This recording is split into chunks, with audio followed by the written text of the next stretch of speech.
El movimiento electoral ya está en marcha, el calendario 2023 ya está prácticamente a pleno, o al menos ha comenzado en esa rueda que nos va a desembocar obviamente en las elecciones nacionales a presidente y todo lo que ya sabemos. Roger Fabre está en contacto con nosotros. ¿Cómo te va, Roger? Mariano, buen día, gracias por la invitación. ¿Todo bien? Muy bien. Bueno, gracias por venir. No, por favor. Gracias por venir, por llegarte aquí en los estudios de Teledero Federal.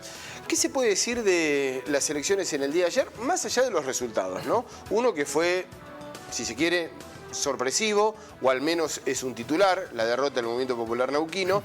El otro, más previsible, Beretilnec. Bueno, y en General Cabrera, en la provincia de Córdoba, también un resultado que continúa afirmando en estas elecciones anticipadas lo que son las victorias del radicalismo hasta el momento en las elecciones que se han dado, como así también de Juntos por el Cambio.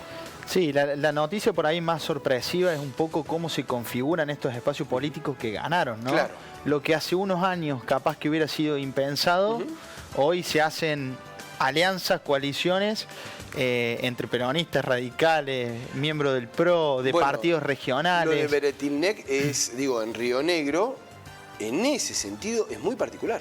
Exacto, es el radicalismo con una parte de la cámpora, sí, y con espacios locales y regionales. Está bien que el flamante ganador buscó evitar nacionalizar la elección, es decir, que es una cuestión territorial y provincial, pero sí, digamos, es un fenómeno que se está dando y que tiene que ver con el enojo, con la bronca que tiene la gente para con la política y los políticos, que estos espacios se tienen que hacer lo más amplio posible, sentarse a dialogar y a armar proyectos políticos con gente que quizás que hace 5 o 8 años no lo hubieran ni pensado. Es llamativo el hecho, y es para un análisis, digamos, no puntual de lo que sucede ahora, sino también para analizarlo en la política, esta situación de no estar más el sello, no está más la UCR, no está más el PJ, digo, como tal, ¿no? Sí. Con ese sello fuerte que se tenía, bueno, históricamente en la República Argentina. El tema de los sellos ha ido variando, ¿no?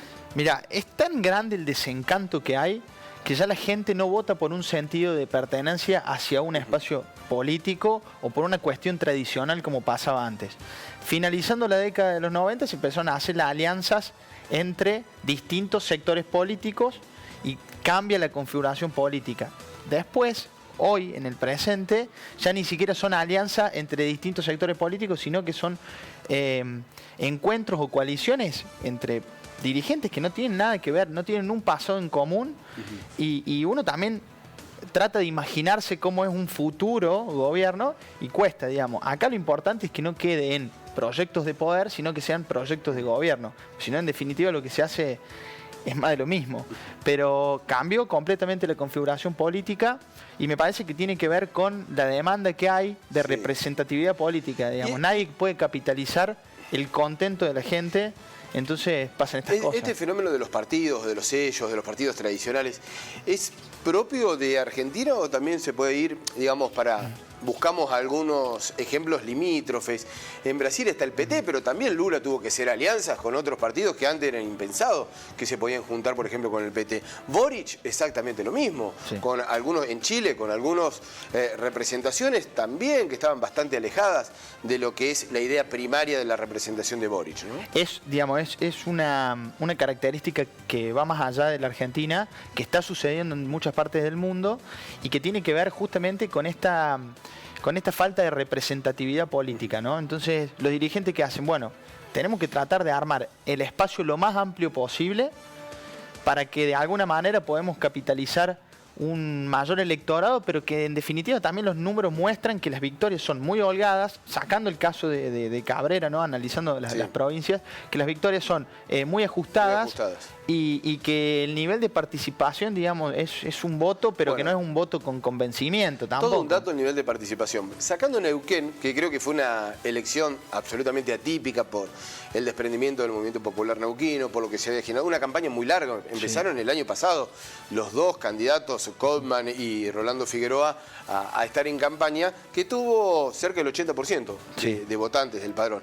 El resto de lo que venimos observando en intendencias, incluso en Río Negro, apenas el 60% del padrón. Sí, y eso que muchas veces la gente vota por cercanía. Entonces, ¿qué hace? Puede votar al intendente porque puede llevarle las problemáticas, las demandas, y vota la elección nacional. Pero por ahí las elecciones provinciales son las que de alguna forma se desinflan. Pero el punto, Roger, es que son ejecutivas, que siempre tienen un nivel más alto que las legislativas. Exacto.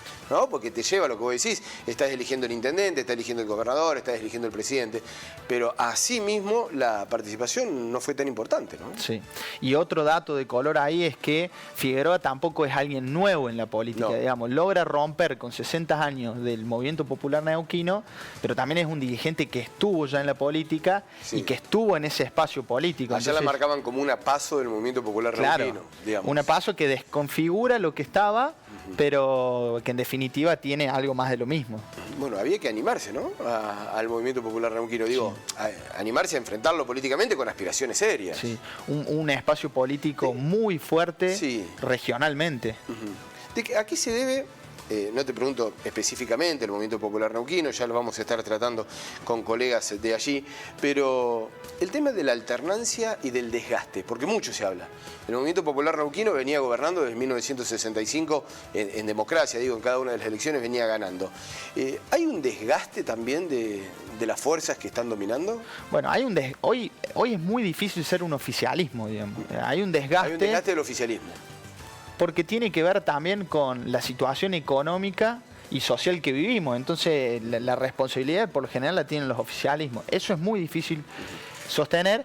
Y también creo que lo positivo en esto es la alternancia. Una de las bases elementales de la democracia y de un sistema republicano institucional es la alternancia. Si no tenemos alternancia, es como que quizás que se hagan las cosas muy bien, y por eso la gente apoya a un determinado espacio político, pero también es sano y es natural que existan cambios. Me parece que oxigena la política, y más en estos tiempos que corren, que son tiempos complicados, que son tiempos en donde insisto, digamos, el desencanto y el enojo y la bronca está a la orden del día, y hay dirigentes que tratan de capitalizar ese desencanto y hacen política con eso. Y el otro dato, Roger, es que se busca nacionalizar, o lo buscan nacionalizar, al menos con una foto, con un saludo, con algún mensaje, pero lo vimos ayer, Beretignac y Figueroa muy aferrado al contexto provincial, a lo que tienen que resolver para Neuquén, lo que tienen que resolver para Río Negro. Neucanizate era una de las frases de Rolando Figueroa, justamente, y Beretignac haciendo muy fuerte, más allá que en el Senado ha jugado mucho con los proyectos del Frente de Todos, pero siempre haciendo mucha referencia a lo local, ¿no? Y tiene que ver también con que no se sabe quién va a estar a cargo del gobierno nacional, y después tienen que gestionar. Hoy jugársela políticamente puede salir muy bien o puede salir muy mal después con los condicionamientos que sabemos que en Argentina están.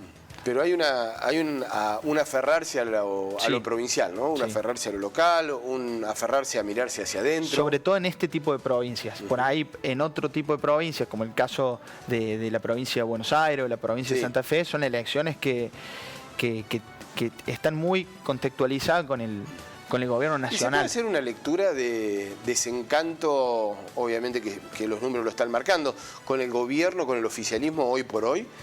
Aunque tanto Río Negro como Neuquén, apenas si uno se va y dice, bueno, sí, una elección, pero es el 1% del padrón a nivel nacional, digamos.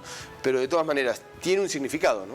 Sí, hay cuestiones que se repiten en todo el país, ¿no? El tema inflacionario afecta y la inseguridad también. Entonces son las dos cuestiones que hoy están marcando el termómetro político, y que la responsabilidad quizás que es del gobierno nacional y de los gobiernos provinciales, en el caso del tema de la inseguridad, pero que hace que el clima social esté muy tenso. Entonces, lo que hace la gente es decir, che, yo no sé si es un problema nacional, no sé si es un problema provincial o un problema local, pero esto así no va más, o esto así está muy mal, y bueno, por ahí alguien sabe capitalizar ese enojo, esa bronca, y otros lo sufren, digamos, políticamente y partidariamente hablando. Roger, muchísimas gracias. Muchas gracias por la invitación. Vamos a tener muchas de estas charlas, de estas mesas, de estos análisis en este año electoral que se viene. Año movido. Año muy movidito. Muchas gracias. Gracias.